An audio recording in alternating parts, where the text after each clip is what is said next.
Hello everyone, सुजल्स किचनमध्ये तुमचं स्वागत आहे. नवीन आणि सोप्या रेसिपीसाठी सुजल्स किचनला सबस्क्राईब करा, लाईक, कमेंट, शेअर नक्की करा. आज आपण सोप्या पद्धतीने वांग्याची भाजी बघूया. अगदी सर्वांना जमेल अशा प्रकारे. सगळ्यात अगोदर वांगे चिरून घ्यायचे आहेत. चिरल्याच्या नंतर पाण्यात टाकायचे आहेत. पाण्यात टाकल्यामुळे वांगे आपले काळे पडणार नाहीत वांगे. आणि असे चिरून घेऊन असे त्याला म्हणजे काप पण द्यायचे आहेत आतमध्ये. एका कपड्यावरती आपले वांगे काढून घ्यायचे ज्या प्रकारे मी घेतली आहे, कारण त्यातलं पाणी निथळून गेलं पाहिजे. आता त्या एका ताटामध्ये 2 चमचे मीठ घेते मी. मीठ वांग्यामध्ये आपल्याला भरायला लागेल. मी वाटण किंवा शेंगदाण्याचं कूट वगैरे वांग्यात भरून वांगं करत नाही.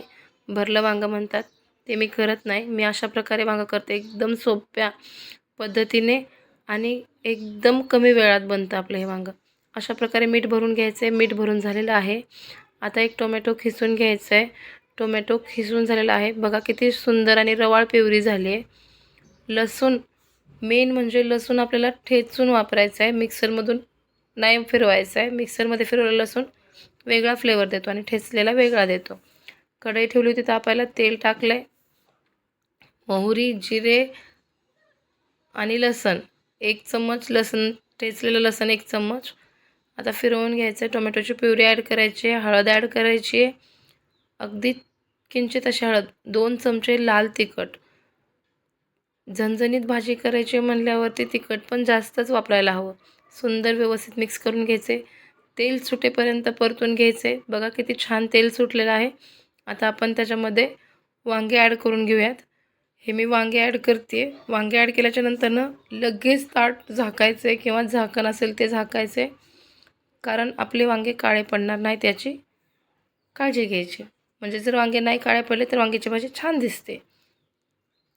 बघा अशी वांग्याची भाजी आपली करून घ्यायची आहे. असं मिक्स करून झाल्याच्या नंतर परत झाकण ठेवून वाफ लावून घ्यायचं आहे. 1-2 मिनिट वाफ बसल्याच्या नंतर पाणी ॲड करायचं आहे. मेन म्हणजे पाणी गरम ॲड करायचं आहे, थंड पाणी नाही टाकायचं. आणि आता 1.5 चम्मच शेंगदाण्याचं कूट आपण ॲड करूया. शेंगदाण्याचं कूट ॲड करते मी 1-1.5 चम्मच, जास्त कूट नाही टाकायचं. कूट ॲड करून झाल्याच्या नंतरनं आता परत झाकून ठेवायचं आहे. झाकते आता मी भाजीला.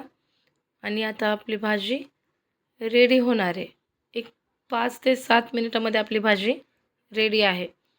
बघा अशा प्रकारे आणि खूप कमी वेळात भाजी आपली तयार होते. गरम चपाती पण झालेली आहे.